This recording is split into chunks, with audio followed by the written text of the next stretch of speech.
KeliZinn.com and the Heldridge Hotel. Welcome to the Rutgers Rant, your one-stop podcast for the Scarlet Knight, with your hosts Steve Politi and Rutgers insider Brian Fonseca. Let's start shopping. Let's start chopping indeed. We're back, baby. It's August, 3 weeks to football season, dude. And I mean the real football season, not the football we were covering with all of the international journalists and Madonna and all that nonsense that happened this summer that I've already forgotten about. Real football. You excited? How you doing? I haven't seen you in a while. I have not seen you in a while either. I've missed you. I've missed talking about Rutgers football. We don't need to talk about Lionel Messi and Spain and all that nonsense. Now this is real man football. We should not. Man football. Listen to you. Men football. You should get the good stuff and none of this flopping and fouling and Madonna. Yes. Timberlake or whoever it was. I've forgotten already. BTS. All this craziness in the Meadowlands. Nonsense. Trying to pretend I know what was happening. Portugal lost in the World Cup quarterfinals. Sporting tied their first game of the season. I'm done with soccer. I'm all in on college football, the real sport. Yes, absolutely. And I got to tell you, and this is funny, I'm excited about it. We're going to talk about it later in the show, just about, where this kind of the vibe is with this team now that training camp start.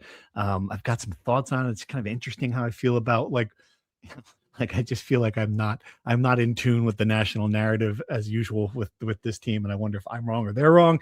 We'll talk about that. We'll break down some of the newcomers to the team, which is interesting. Like late additions, I think could be a significant one. At least one looks significant. We'll break that down. But this is a good opportunity, Brian, because it's August 11th when we're recording this Thursday, 2 days from now, the first event already of the season, which I was like, what? I didn't know the kids were back on campus yet. One of those deals, women's soccer team plays its first game. Let's kick the season off. It gives us an opportunity to look at it holistically. And it's also very close to Keli Zinn's anniversary as an athletic director. She was just getting started this time last year. It seems impossible that it's only been a year. Like, that's kind of how I feel about it. And tell me if you agree with this analysis of how I look at what Keli Zinn's done. A remarkable transformation behind the scenes, but if you're looking at it from the front, it looks the same. That's kind of like, what I'm talking about? Like if you're looking at the structure, the people, the vibe inside the building, the things she's established, with the NIL and the structure to continue to raise NIL, that all of that is just, to completely revamp that in a year is incredible. It's still Greg Schiano, Steve Peichel. It's still low expectations. It's still last in the Big Ten. It's still the other stuff that you haven't seen the improvement. Yes. And that kind of vibes with what you said about the national narrative versus the internal narrative. Whatever happens internally probably will take a year or two to really take effect, right? Even the fact that the football and basketball team had more resources to work with NIL-wise this offseason than they ever have, you're still catching up with the rest of the Big Ten and your competition. So last year was a mulligan year for basically everyone except Coquise Washington, right? And I think that any changes that happen inside, which were a lot, to your point, right? Not only tangibly as far as hires and positions, and the money raised, but intangibly, kind of like you said, the attitude and the expectations inside, from what I understand, are much higher than before as far as what is expected out of every employee at every level, right? Just you have to raise the standard inside that building to raise the standard on the field. All of it kind of creeps out to the playing field, right? So that stuff does take time to implement. And I don't know if we'll see it to full effect this year, but I'm fairly certain that we're going to have to start seeing some improvement in a lot of places, or else there will be a lot more changes on much more front-facing positions than secretaries and other things that they changed inside the athletic department.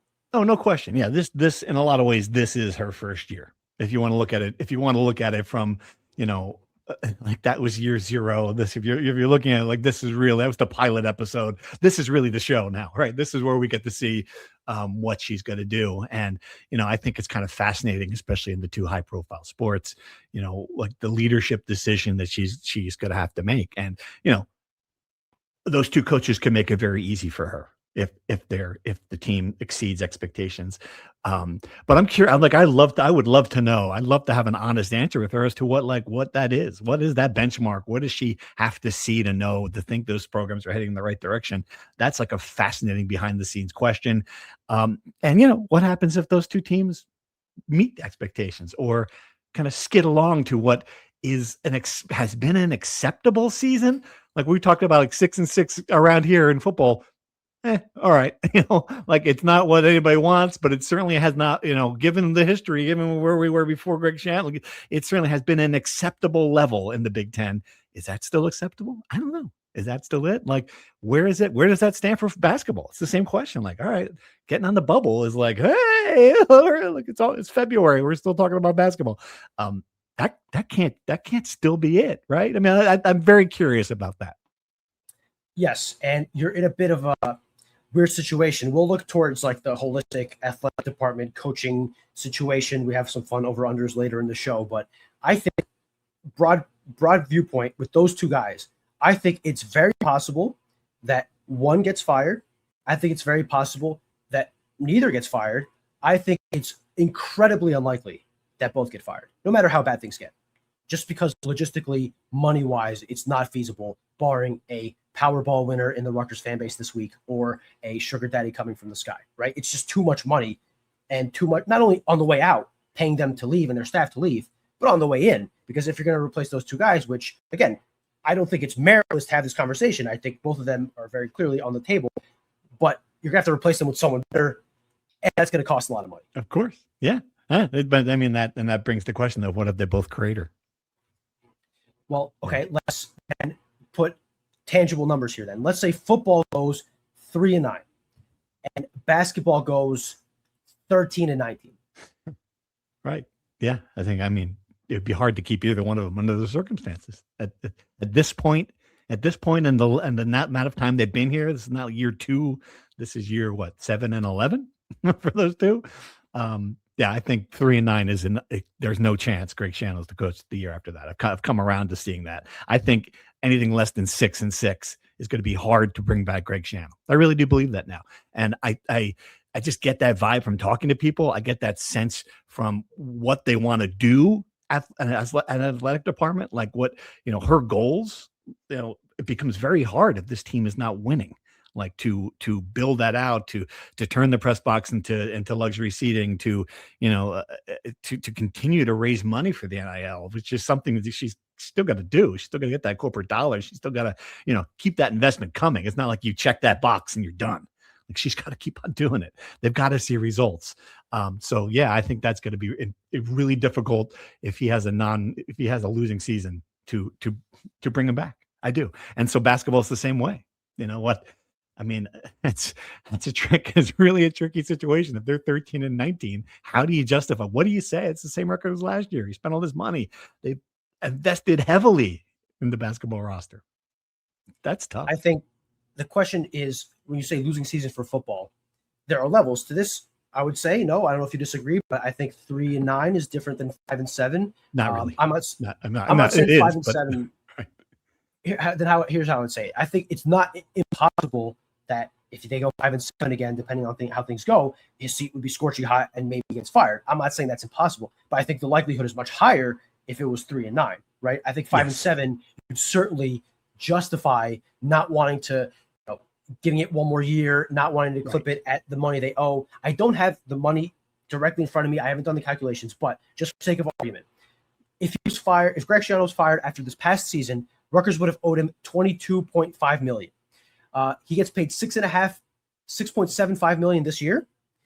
So take $6.5 million off that, and he would only be owed 76% of whatever was remaining to him. So let's just say for $14 million, they would owe him $14 million. That sounds roughly correct to me. Mm-hmm. And then Steve Pikiell would be owed, I believe, in the neighborhood of $16 million. Right. So the other thing here is, if you fire Greg Schiano, he would be the first domino to fall, right? Because you're not going to wait to see what happens for Steve Pikiell to make a decision on football, correct? So he's the first domino. I think if Greg Schiano ends the season and he's fired, I think Steve Pikiell has to feel safe no matter what. Because again, where do you get the money? Yeah, I mean, I hear what you're saying. I just think you got to put on your big boy pants, and depends what level of seasons we're talking about here. I guess it is just hard to imagine the scenario you gave me, 3-9, 13-19. Forget it. That's just very difficult to imagine. And I think football is really going to be, it's going first, and it's the priority as well, right? This is the thing they got to get going right, and they got to get going right quickly. Um, and I mean, look, let's look at it though in in the positive way of viewing this. Like it should be, it should be going in the right direction now, right? Like he had some money to invest. He went into the portal. It wasn't. He's talked about this openly. It's the first thing he said at Big Ten Media Days. Like, look, hey, we got vertical alignment. I'm not the one raising money anymore. This is great. He's couching it as in, we're just getting started on this, right? Like he's not couching it like this is all we needed. It was more of like a, hey, we're finally in the game here. But still, like they do have this, the narrative of Greg Schiano running around and trying to rub two nickels together to keep his players has been erased. It's a different vibe. He talked about it openly. He hired an entire defensive staff. It's like he's got the for the first time, I think, in program history. I can't remember. I'm trying to think about it. In at least the time I'm covering it, like you have an offensive coordinator. What is this for Kirk Shiraka? His fourth year, right? Fourth or fifth, I want to say. I mean, like this is the stability that we haven't seen in decades with that one job, with that one system. I mean, every year they were changing. Now you've got someone in there. You've got the base. You've got the best running back receiver tandem. Like this is you need to win. Like this is a season where you need to win. Yeah, I do think 6-6 is obviously the minimum expectation here. I think if I'm arguing Greg Schiano's side of it, right? Like it's not one off season with a little bit more money that suddenly expectations are raised even higher. Rutgers remains near the bottom of the Big Ten in NIL. They're near the top of the Big Ten in coaching compensation, which is a different conversation. They do have investment in the program. I guess to your point, I agree. They have to show something. You have to show some sort of progress because yes, Greg has taken them from, as we've said many times, the bottom that they were, below the bottom that they were under Sash. They are now a stable program. They will beat teams that they should beat 99% of the time, but they will also lose to teams that they're slightly worse than 99% of the time. Right. I think this year, it's been the case for a couple of years, but I think this year more than any, you have opportunities against Wisconsin, which is going to be maybe even fired its head coach by the time they play Rutgers. Nebraska, a historic program that's middling, that Rutgers has had opportunities to beat, but they just can't get over the hump, right? Road game at Northwestern, a Michigan team and Penn State team with both have first-year coaches. You have a lot of opportunity on the schedule to get a win, not even a signature win, but a win that kind of shows some tangible progress. Because if you win your 3 non-conference games that you'll be favored in, you beat Maryland, and you beat someone else, whatever. I don't have the schedule in front of me. Oh, Michigan State. Michigan State is a perfect team that they should beat. They've beaten past years. They have a first-year coach. They should beat that team. If you go 5-7 with those 5 wins, it feels like you're kind of spinning your wheels. Oh, totally. Absolutely. Yes. Yeah. And you're right. And this is what I look at why I was surprised at 17th. Like, and I think there's just some of this, guys, if you're like me, like I didn't even bother to vote. Like if you're like me, like you get this and you're just like, Ohio State won, and you go through it and you get, I forgot about Rutgers 17th. Like I wonder if people had looked at the schedule before voting Rutgers at the bottom of the Big Ten, if they would have done it, because I really do think it is a pretty favorable schedule. An capital L loss to Indiana, which I think is, really looking like it has staying power beyond what happened the last 2 seasons. But otherwise, I mean, you should go 3-0. You should go 3-0 in the non-conference. That should be a non-negotiable, right? There's 3. Maryland, at Maryland, I get it, but that program is in some trouble. There could be a change there. At Northwestern, again, like I get a new stadium, so kind of a vibe there. Chip Kelly, that scares you. If you're Rutgers, still, that should be a game you can win. You mentioned Nebraska, you mentioned Wisconsin, Penn State. I'm going to put there too. Again, like another program that, you were right that you should have won that game last year against them. And I get it, turmoil, but that's not a 1 year fix. Like I don't look at the headlines out of State College and think that thing is like they're thinking playoff. No, this is a transition year for them. Michigan State, you mentioned, like all these games. Who's the second best team? USC, the second best team they play. Michigan, again. Michigan's got a first year coach. Like that's not a finished product. I get it. It's still Michigan. There'll be more talent there, but like, I don't look at the schedule the way I've looked at it in the past. Where like 4 losses. Remember we used to do that. We'd have the show preseason game. Like, all right, the ceiling for the season is 7-5. Like, it was the highest you could expect. Like that's not the case here. I would say there are probably 3 games that I would be 2 games I'm 99% sure Rutgers will lose, and another game I'm fairly certain they'll lose. I think they will lose to Indiana and USC. I just don't think they have the horses to keep up with USC. That's just a mismatch and a half. And Michigan, that's been the case so far, and the times they played them. Absolutely, yep. Michigan, yes, new coach, but a very accomplished coach in Kyle Whittingham, and just stacked with talent. Sharon Moore was not a great coach, and he was winning games in spite of that because they had so much talent. I just think, and Penn State, the same thing to a lesser extent. I just think there's a lot of talent there, and the only reason Rutgers almost won last year was because they were in complete turmoil, and Rutgers had its best offense in 20 years. It could match that this year, but the quarterback is going to have to be a situation that doesn't take a huge step back. Anyway, so I would say, again, Indiana, USC, pretty much guaranteed losses. Michigan and Penn State, at best, 20%, 15% chance of Rutgers winning that game, and that's being pretty generous. But then you have 8 games where you have 3 non-conference games. Like you said, you should win. 2 Big Ten games, Maryland, Michigan State, you have to win. You have to win. If you don't win either of those games, your season it's basically last year's Maryland and Purdue. Your season is basically over. And then between, again, Northwestern, Wisconsin, Nebraska, you got to win at least 1, ideally 2, because those are beatable teams, unless they each took huge steps forward. And I think, surprisingly, of those 3, the team I'd be most worried about if I'm Rutgers is Northwestern, because they've been sneaky good under Dave Braun, like sneaky good. New stadium, like you said, great offensive coordinator, solid team. Rutgers got crushed last time they went to Evanston 5 years ago.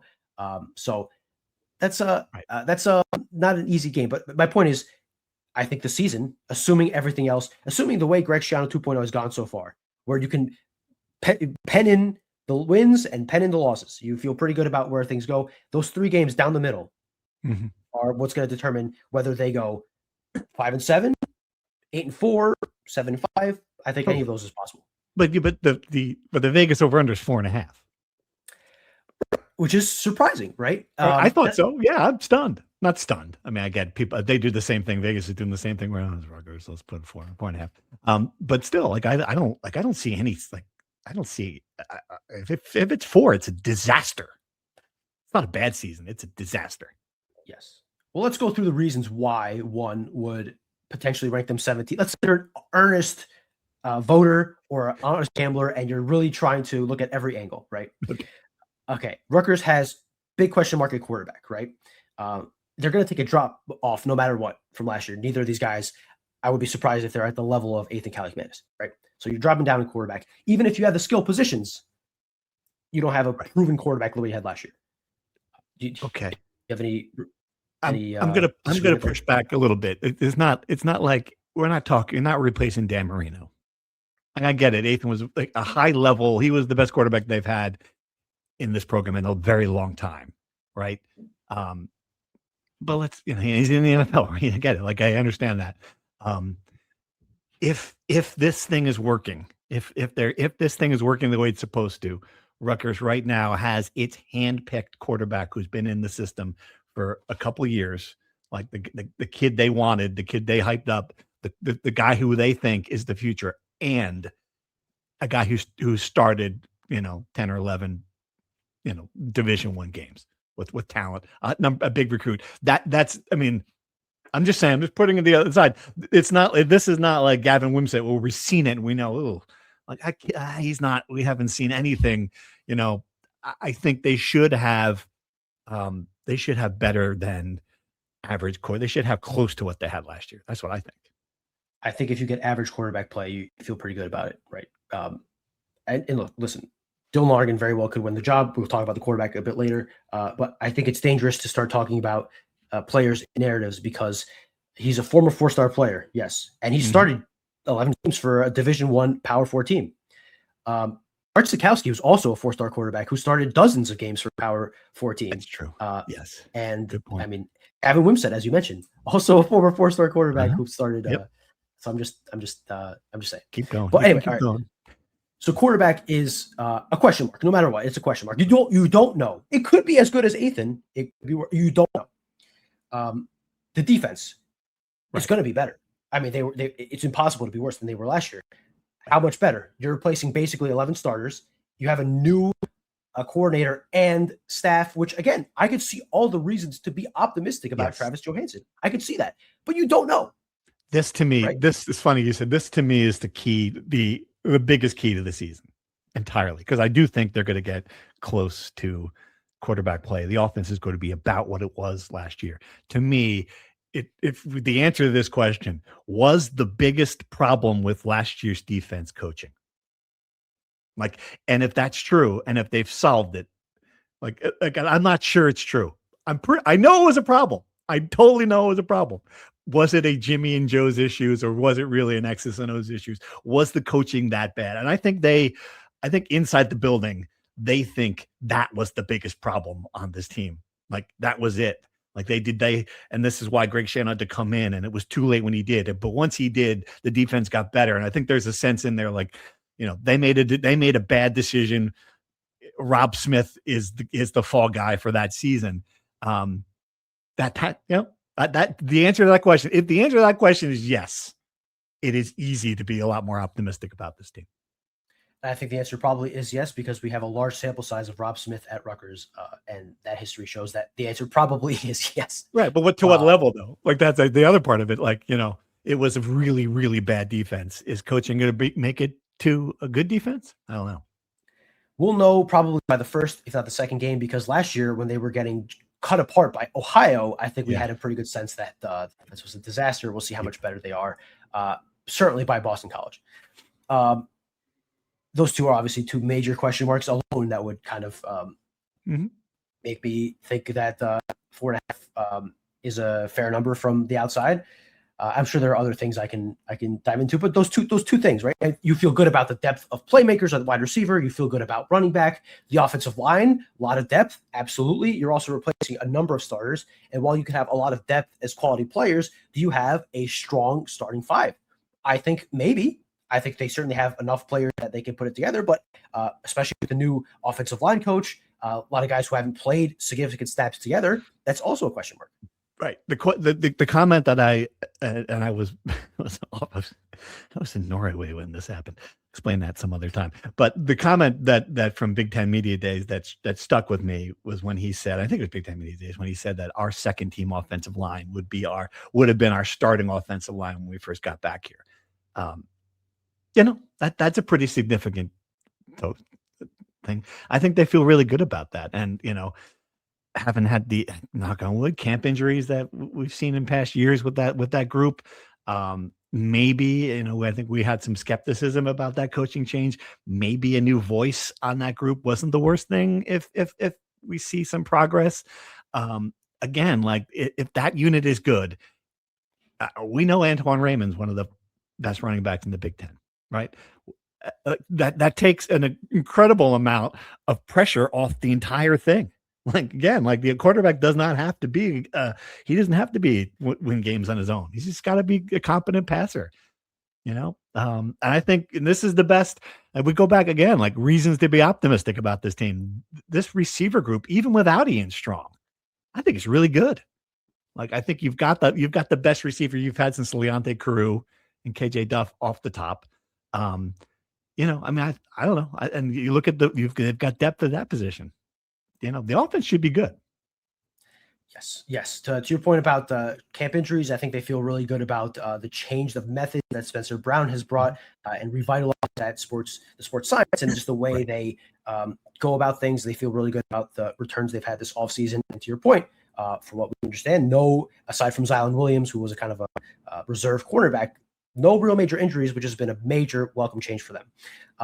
Now, all this, we can talk about all the things on the field, right?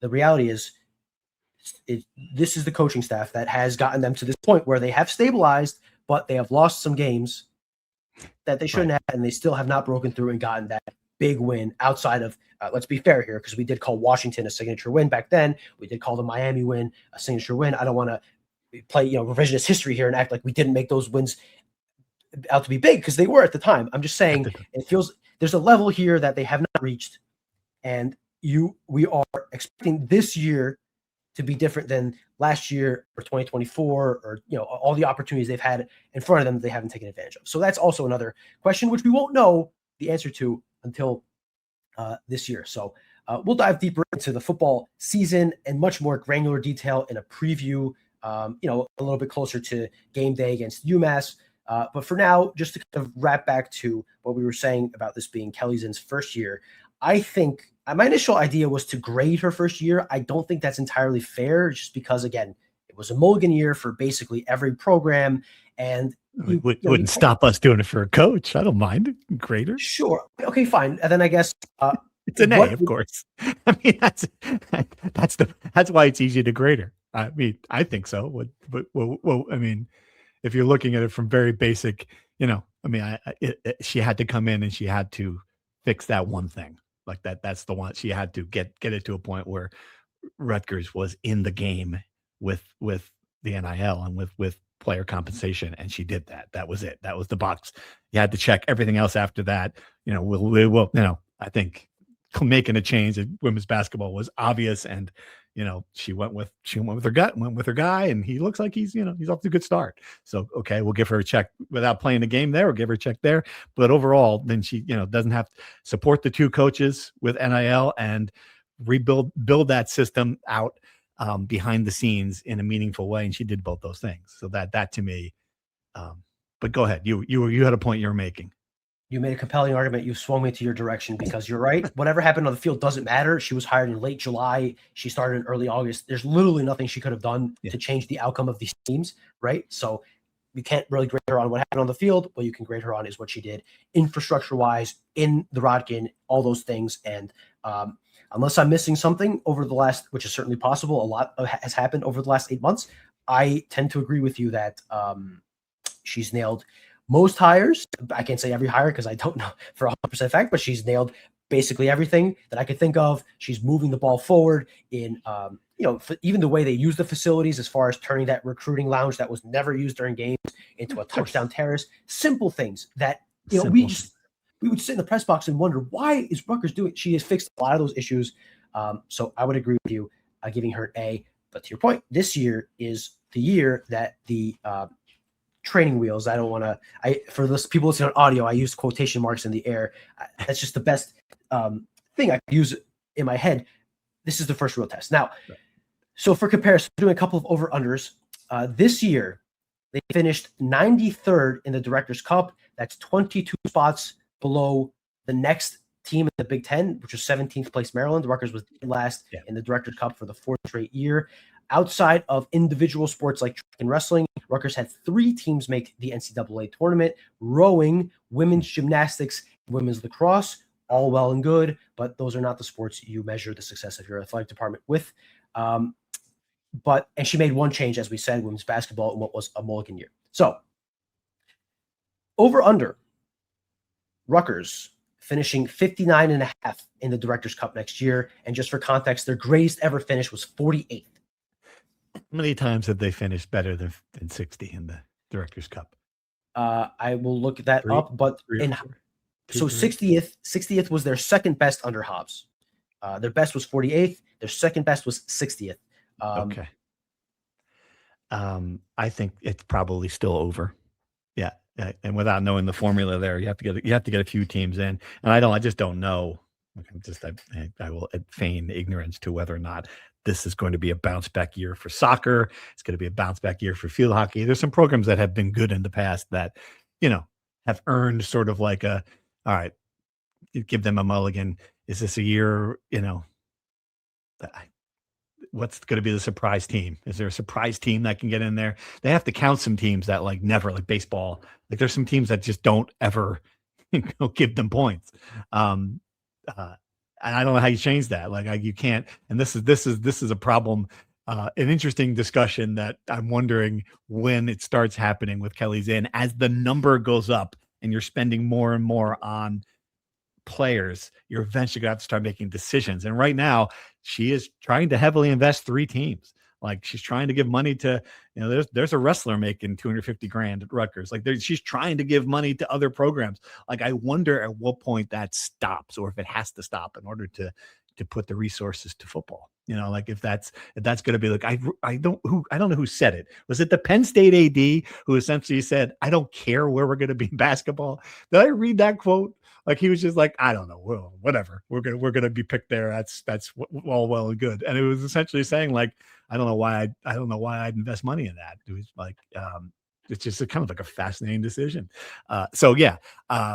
Back to your point, like I just don't know how those other teams are going to do to make an educated guess. But based on past precedent, I would say over 59.5. So to be fair to you, they've been over or better than 59th or better. The Director Cup has been going on since 1994, before I was alive, for the record. And Rutgers has finished above 59th twice. So, in fairness to you, let's move that number up to 69.5. Right. Okay. I'm still going to go over. Yeah. History says over, yes. Now, I'm not going to be, I'm with you. I'm not going to pretend I'm going to know if men's lacrosse is going to be better or, whatever. Field hockey is going to break through and not be 4-4 again for the 3rd straight year. But I just do. And again, this is going to be another just for discussion, right? But it's worth revisiting Keli Zinn's comments around this time a year ago when we sat down with her, us meaning the local media. And we just talked about how she evaluates coaches, right? And the quote is, I take a look at the historicals.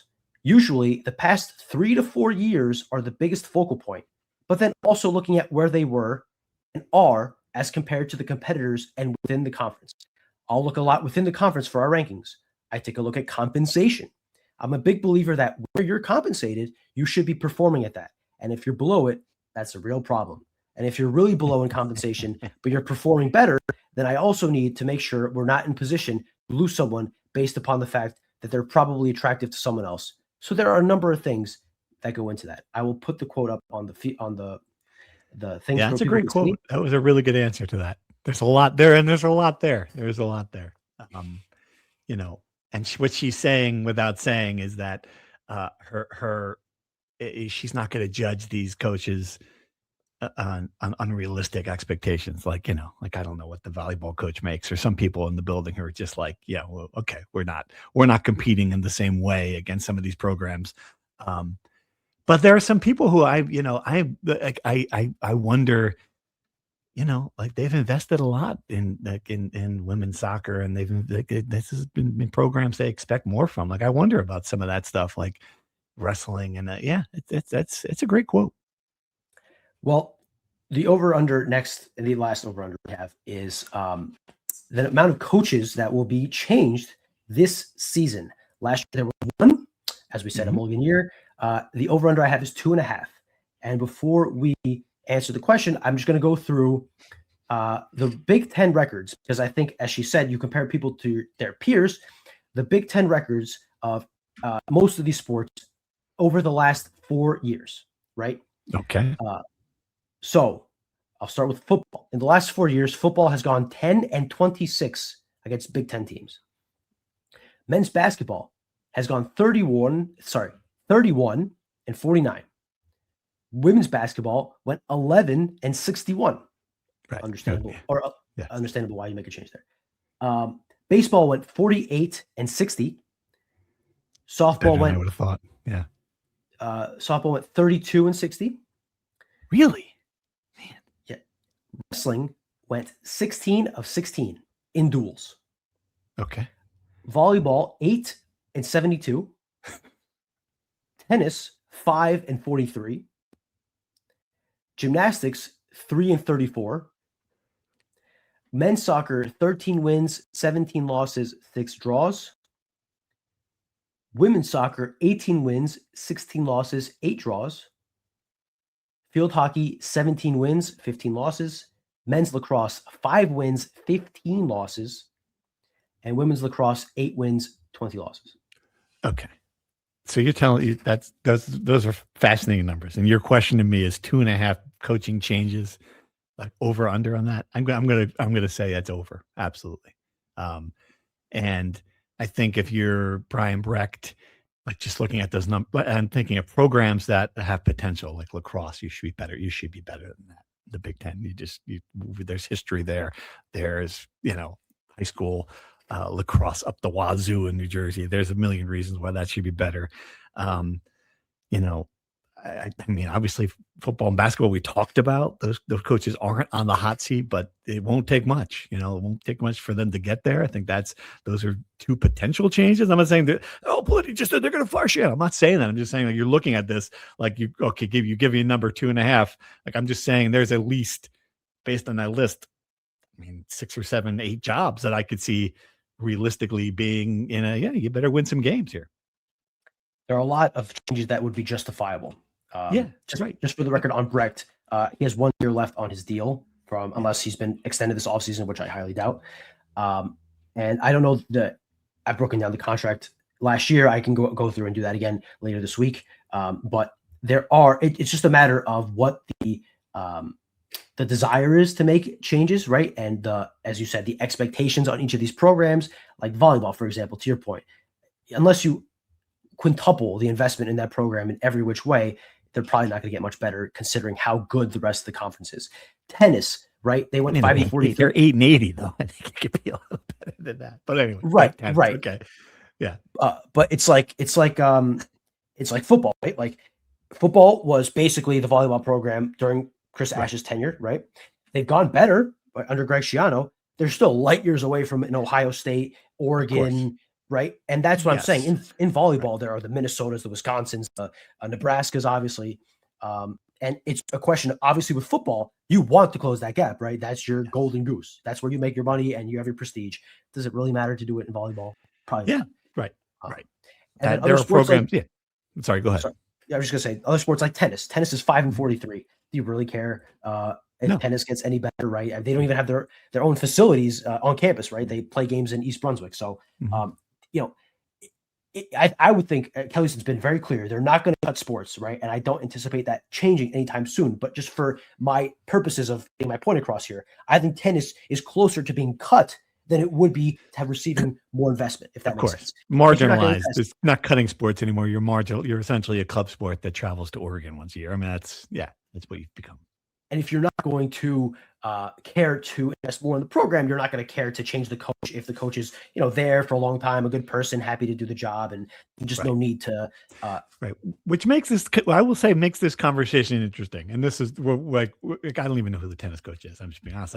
But I do know who, Mike O'Neill. I do know coaches of these programs who have been there for a very long time, who have won at some level in the Rutgers stratosphere. Like we've piped it up. Like I think those coaches do get more leash than 1 year. Like this is not a training wheels. Keli Zinn evaluates 1 year. Like Mike O'Neill's been there for a long time. Like, Meredith Civico, these coaches have been there for a very long time. Like I do think they get more than 1 bad year. But so it's sort of like a fascinating that there's a level of that where, they're people who have proven they can win at Rutgers in these jobs. So one Hillary Ritchie, a very nice woman, is the tennis coach. She's in her 11th season. Really? So yes. So okay. Just to kind of put a fun point there. Apologize. She's a listener. And tennis fans. I don't know why she would listen. We never talk about tennis. So, but hey, maybe she's a big Rutgers football fan. Anyway, to your point, like, yes, there are coaches that have been here for a long time. So, but that could work both ways, right? Like if you could have a long leash, if you had a track record of success, right? And maybe you have a bad year, like Mike O'Neill, for example. You brought him up a couple times. He's had a lot of success. The only really consistently successful program at Rutgers for a long time, and they had a bad year last year, their worst year since being in the Big Ten, right? I think you still have a pretty long leash if you're Mike O'Neill, right? Unless you feel like the program's stagnated and you want to take the next step from great to elite, that's certainly possible. But I think that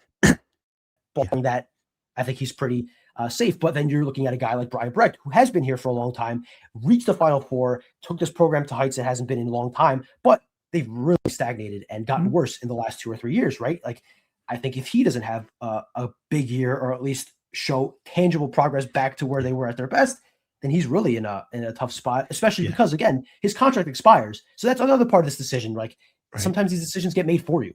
So the more we talk about this, the more I think this is an utterly fascinating year for Rutgers in general. It really is. Like, all of this stuff that we have talked about, aside from the two high profile programs, which is going to get 90% of the attention, both in a pivotal kind of year. I mean, you rattle through a bunch of them. Yeah, there's a lot of behind the scenes decisions that, again, like, it's not just going to be, rearranging and building systems and hiring assistant athletic directors that no one knows. It's going to be, this is a really telling year for Keli Zinn. And she's got, and I'm going to be clear, like, she's got all the power. Like, there was some debate about whether or not, the athletic director, could be working for Greg Schiano. Like, remember that, like 13 months ago, we were talking about this. We were trying to figure out, like, is he going to pick the athletic director? Like, there was a debate about whether or not, like, this person would be in charge. She's wholly in charge. Like, there's no doubt in my mind. And I say that because she's in lockstep with the president, who is more involved than any president in the history of Rutgers times 10. Like, so that there is that element of it as well. And I don't think he's going to sit here and tolerate 4 and 8s. Like, I just don't. Like, I think that's the other side of this is, like, in order to make a change, you need to come up with the money, you need to have the finance, you need to have the support of the board and the president. And this is not a guy who's, like, got to be here for 10 years, right? Like, he's already in his late 60s, right? I mean, like, I think that he is somebody who, early 60s. I forget exactly how old President Wynn is. Tate or President Wynn. How old is he? Just turned 60. Right. Which President Wynn, like 63, 64. Anyway, he's a guy who, he's not, like, he wants to win. So fascinating year coming up for Keli Zinn and for the athletic department. So Wikipedia says he was born in 64 or 65. So he's either 62 or 61. Okay. Sorry, I gave you a couple extra years there, Prez. Anyway, apologize. Anyway, yes, to put a fine point on this, I do think that Greg Schiano's position for a long time was essentially like he was the biggest person in the athletic department. He had the most power, and really it would take an extraordinary event for him to be moved. And I think his position, while again, I want to be clear, I'm not saying he's on some scorching hot seat or anything, but I do think his position is a little more wobbly than it would have been under previous athletic directors. I think under Pat Hobbs, Greg Schiano would have decided whenever he was going to call it quits.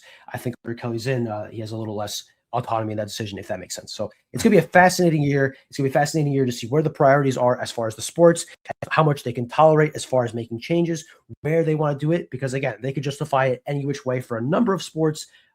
You look at, like, for example, a guy like Scott Goodell at wrestling. You could look at it both ways. You look at sports like baseball. Steve Owens, he's been not great, right? They've got a precipice of the NCAA tournament, but it still haven't made it, right? Like, there's a lot of decisions to be made, and I think in 12 months from now, we might be having a very interesting conversation about where Rutgers athletics is compared to where it is now. No question. All right, let's move back to where we are now, because I need you to answer some questions for me. Again, I've been a little disengaged, vacations, haven't been down there at the camp. Fascinating that they would add a player in early August who looks like he might play. So tell me about the new defensive lineman from East Orange, and what you expect from that kid. It's a Ku Chroma, no relation to Jamri Chroma, who played at Rutgers earlier in the Greg Schiano era. I apologize, I just butchered his first name. I had it in my head and it just disappeared. Anyway, I doubt he's a listener, but if he is, I apologize. He played at Temple the last 2 years after starting his career at Monroe College, JUCO. He's from East Orange.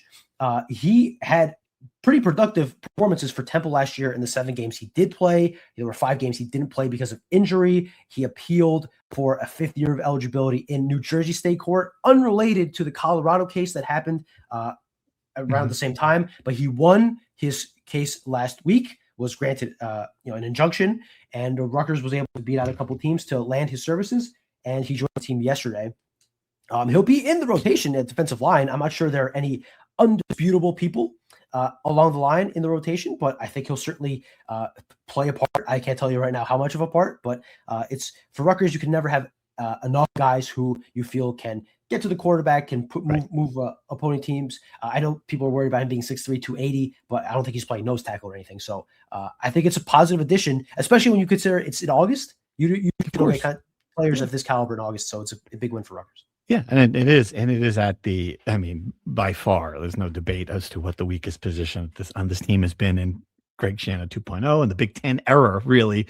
They just need pass rushers, need people to get the quarterback. So if this defensive coaching staff is any good, they will see him and find a role for him. I think that's going to be, absolutely, especially when injuries come. You need depth at that position. You need big bodies. Easy one. My next camp question is is there a position group that the competition is different than you thought? Like if you're going to give me the 20,000-foot view here of training camp, what can you tell me without, we're 46 minutes into this, maybe the censors have stopped listening. You can you're not going to get a phone call from you talked about something you're not supposed to talk about. What can you tell me? Censors are always listening. I'm convinced the Alexa I have in my living room, which is not for my decision, but it's I tolerate. I'm half convinced it's hacked by Rutgers IT. Right, goes right to the Hail Center. It's wired in there. It's blaring instead of saying Alexa when you say Shiano. The blue lights go on. Is that what you're telling me? Correct. But listen, we haven't seen anything from training camp. We're watching the first scrimmage on Saturday, and from there we'll have a better idea. I do think there are some positions that, speaking generally, like linebacker is a spot where you have 2 guys returning as starters, but I don't think by any stretch of the imagination they're penciled in as starters. I'm trying to say, I know the expression is penciled in, but I'm trying to say they're not locked in as starters. It's not written in stone as starters. And I think that's kind of an interesting spot to see how that lands. Quarterback is obviously the position. Receiver is interesting, right? Because DT Sheffield moves on, and you need to fill that in. And there's a couple of candidates there between returning young players, transfers, and interesting stuff there. So there's a lot of positions to look out for. Obviously, the only one that really matters the most is quarterback. I asked Greg Schiano basically the first day of training camp, what positions are you looking at? And he said all of them, but really what matters is quarterback. I would agree with him. All right. We're on the quarterback right now. We have seen nothing. I've seen nothing. I've just admitted it. Who are you picking? Who's your guy? I've also seen nothing. I've seen nothing. I know nothing. I hear nothing. I know nothing. Good to admit that on a podcast where we break down the football team. We know nothing. No, but if you give me tell me who your guy is. Like, what's your gut tell you? I want to preface this for the AI aggregators. This is not us saying we know who it is. We're just having a little fun discussion on the podcast. I would say, in an ideal universe, if everything works right for Rutgers, AJ Suresh is the starting quarterback because Rutgers has developed him for 2 years. He's worked under Kirk Ciarrocca for 2 years. They've invested a lot in him. And if he is able to be the natural successor of Ethan Kaliakmanis and show that Rutgers can develop a quarterback, and if you're a talented high school player, you can go to Rutgers and play in the Big Ten and be successful learning under Kirk Ciarrocca, that would be a big win for them. So I think for the health of the program, I think AJ Suresh would be the best case scenario. And just because of that, I will say that he will be the winner of the competition. Who do you got? Well, just for the sake of debate, I don't think you go out and get the starter at a Division I ACC program without having major concerns about the kid in the pipeline. And I know we talked about this, and I was on the record before this happened. Like, they have to get a quarterback, and people like, oh, you got Suresh. But no, I thought regardless of how good you thought Suresh was, you had to get competition in that room. You could not just go into a season as important as this with a guy who is untested. This is the mistake they made with Gavin Wimsatt. It cost them games that year without question. Could have beaten Ohio State. We talked about it a million times. So they couldn't do that again. They didn't do it again. Still, I see that. I just have to think that there's something more there that they didn't like about him. You can also look at it now like, all right, well, we want to give AJ one more year. Like there's ways around this to couch it. Like he won the competition. It's close. Both quarterbacks are going to play. But right now, if I had to bet, I bet you it's Dylan who's starting the season opener. Would make for a very fun storyline at Boston College, him returning to the place he just played at. Yep. We shall see. I do think that no matter who wins, the level will be roughly the same, just given the way the quarterback battle has unfolded. Right. Because if someone had won it clearly in the spring, I do think Rex Schiano would have no incentive not to announce them as the starter. Now the question is, how high is that level? Right? They might be in the similar levels, but are we talking about both really, really good quarterbacks, or both? Greg has said it's because they've both been really good. The proof will be in the pudding on September 3rd or whenever they play. By the way, Joe Harris-Simic might know who the starting quarterback is before us. That's not out of the question. All right, let's take some questions. We got a lot of good ones from the Discord and from the Twitter, the X, whatever they call it. And this is a little kind of a sneaky off-season move that we haven't talked about yet. But what sound effect should the new game day experience guru bring to SHI? PJ Mullen is gone, an opportunity for a much needed change. Let's tip the cap to PJ Mullen for a minute here before we just move on and get a new sound effect.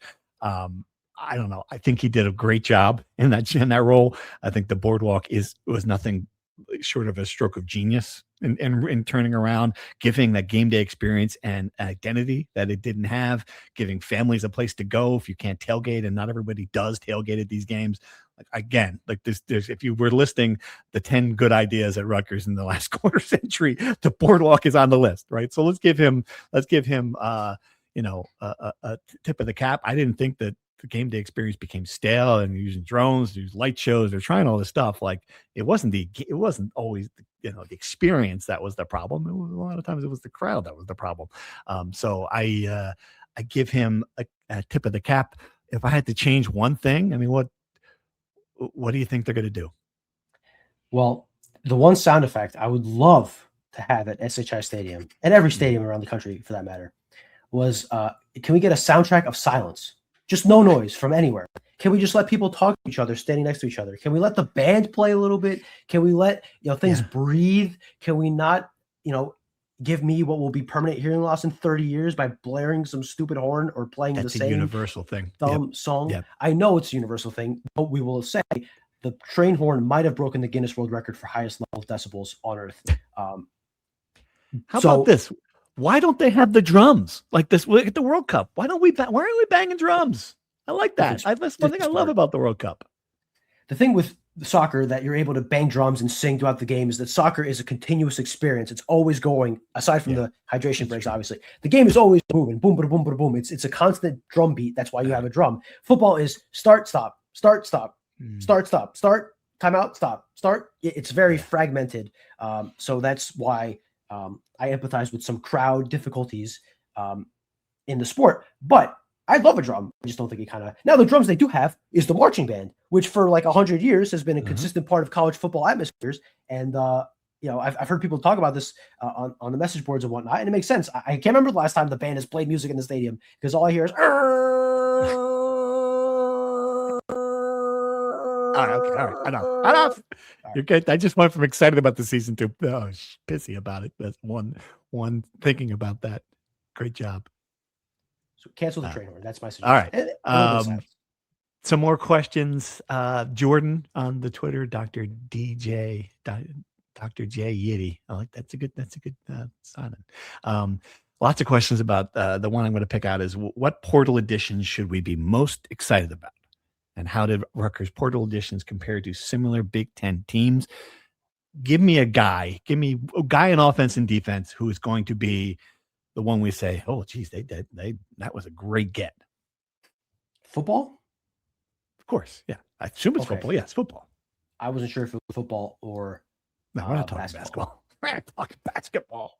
We got 54 minutes into this podcast before we even mentioned it. Football. It's a football. I show. would say defensively, there's a lot of options because a lot of the transfers I assume will play given the amount of positions that are turning over. I'll just throw out Malachi Davis. It's an easy one. He plays defensive end. Rutgers has not had a defensive lineman, a player with 5 sacks since JPO. It's been a decade. Yep. Somebody, please God, get 5 sacks so we can stop repeating that stat every freaking year. So I'll guess that he's going to be the one that breaks through. And then offense, it's difficult because a lot of the positions are established between top wide receiver, top running back, your offensive line. You have a lot of returning guys. Quarterback, you're not really sure if the transfer is going to start. I guess cheating would be saying Dylan Lonergan if he was the starter, but I don't know that for a fact. So, maybe Clay Thivenin, the running back, make him the backup guy. And, last year they had a CJ Campbell came in. He was supposed to be the kind of the lightning to Antoine Raymond's Thunder. Obviously got hurt early on. Maybe this year things work out and Clay could kind of be the opposite to Antoine Raymond and make it more of a dimensional offensive running attack. So those are my answers. Okay. Good answers. All right, here's a fun from JP. A fun semi-off-topic question at the start of training camp. Should the SEC and the Big Ten eventually go to 24 teams? Who do you think each league would target to fill the conference out? I mean, I think they target the same teams, right? I mean, I'm trying to think of a way that one would go, nah, we don't want North Carolina. Well, we don't want Florida State, right? I mean, those are kind of the obvious answers, unless you have a solution to this problem. Well, I would say, clearly the easy one for the SEC would be South Carolina, Clemson, Florida State. Those are 3 very obvious additions. Isn't South Carolina in the SEC already? Did I miss that? South Carolina is in the SEC. That's how far ahead of the game I am. I'm North Carolina, you meant. No, I meant South Carolina. I completely forgot they were in the SEC. I'm 12 years behind. North Carolina seems to me more of a Big Ten school. North Carolina. I don't Virginia. know that anymore. I would have said that 3 years ago. I think what the decisions they've made now, they fancy themselves and they fancy themselves more close aligned with the SEC based on some of the. I mean, talk about a shit show. That'd be fun to cover that with what's going on there in the football with Belichick and I mean, holy cow. Anyway, fun is not the word that comes to mind. Personally with that. And you're right. North Carolina did have an academic scandal years before a lot of other teams. So that's very SEC. They're in there. Yeah, totally. Yep. I don't know. I think for the Rutgers angle, you better hope that they go up to 24 and not down to 12 or whatever, because I think if they were starting to cut teams or programs from the leagues, if you're Rutgers, you'd start getting a little nervous. No sign of that. I don't think there's, at least at this point, unless they really combine it into one thing. I think if it's 2 things, Rutgers is fine. I do wonder this, will there be an effort to expand westward? And if they do that, is in Arizona a target? Is Colorado a target? If you're just looking at quality of, I get it, no one's looking at this anymore, but Stanford and Cal, these are schools that I don't know. I have no idea what value you give on the bottom line. But I don't think that's a target for the SEC. Certainly, it's not going in that direction. So I wonder about that. If we're just plucking teams out of there, Florida State, forget it. Miami, they're a better fit in the SEC. I don't know that. How about Georgia Tech? Which direction would that go? I would go Big Ten, but I don't know. The Atlanta market. Would the SEC allow that? That doesn't add much value to the SEC. I don't know. It'd be fascinating if they were dividing up the pie, and then you have to factor in what ESPN would let them do. They obviously don't want teams to leave the SEC for Fox property. Yeah. So, wow. Good question. All right. One other item. We got a few other things to talk about, and it just came up. Rutgers arch nemesis. Who picked this? ESPN? So, yes, ESPN went through every Power 4 team and picked the arch nemesis for that program. And if you haven't read the story yet, I think you'll be surprised at what they picked. You could have given me, I don't know, 30 guesses before I got to Saquon Barkley. I don't think I would have ever gotten to Saquon Barkley. How's he? I don't get it at all. Even Ryan Dunleavy, who built his career on a bad tweet about Saquon Barkley. I don't think he could have come up with that. I don't get it. I'll pull up the reasoning, which it's not great, but this is the reasoning. Born in the Bronx, Barkley once called Rutgers his dream school. several months after coming to the Scarlet Knights, he flipped to Penn State. I guess I wasn't at those games where he played at Rutgers. Was there even that much animosity from the crowd? No. What is nemesis? But that's not what nemesis means. Like, I don't know. I think this was one of those things where they had to do a bunch of schools, and they got to Rutgers and they thought, because they don't know all the many. Like I was saying, we could probably list 15 off the top of your head. Do you know who would be your number? Like, do you have a number one off the top of your head? I don't have a number one. Don't. I should have thought about it. It's funny. And like now I'm flooded with, it depends what sport, obviously. Let's go football. Just stick to football. Who is the football nemesis? You got Pat White, West Virginia. You got Teddy Bridgewater. I was going to go Teddy Bridgewater would have been the one I would have picked. Yeah. Right. You have Glenn Foley from Boston College, the infamous toilet bowl. Yeah, that's a good one. Yep. Rich Rodriguez. Again, beat him 11 times or whatever it was. West Virginia, you have to be a person. I guess it's a little different. So many of Rutgers' nemesis are self-inflicted. You can't put. Yes, yeah. Rutgers itself is probably. Yes, Rutgers is its own worst enemy, so we can't do that. Let's go through. The message board guesses, because I think they probably this collective brain trust has a much better, and this is the On3 board. They have a much better memory of the stuff than we would. So you tell me how you feel about these. Mm-hmm. Glenn Foley, we mentioned. Jabril Peppers of 78-0 fame. I would probably say not really, but much more than Saquon Barkley, certainly. Of course. Yeah, he's higher on the list than Saquon. James Franklin.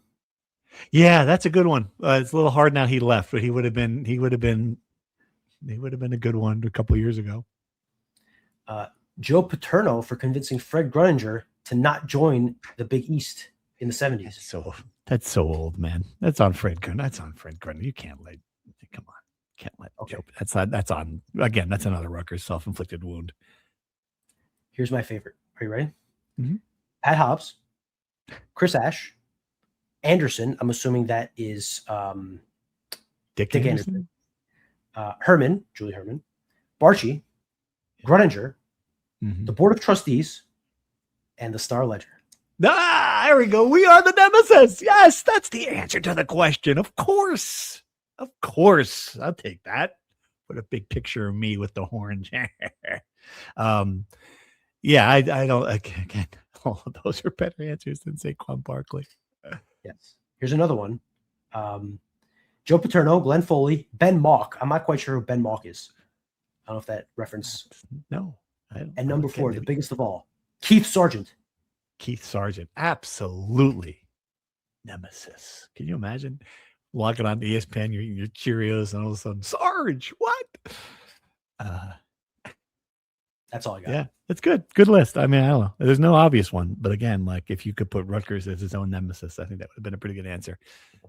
Everyone, put your favorite in the comments and let us know. Also, while you're at it, let us know if Rutgers is going to get over 4.5 wins. Let us know how many coaches you think will be fired or programs will make a change. Let us know all your thoughts in the comments, please. Yes. We've done an hour. Let's sign off there. Thanks for listening. We will be back sooner than between the last 2 shows, certainly, to break down the Rutgers football season. 3 weeks away, guys. We're excited. Thanks for listening. Thank you for listening to the Rutgers Rant, sponsored by the Heldridge Hotel.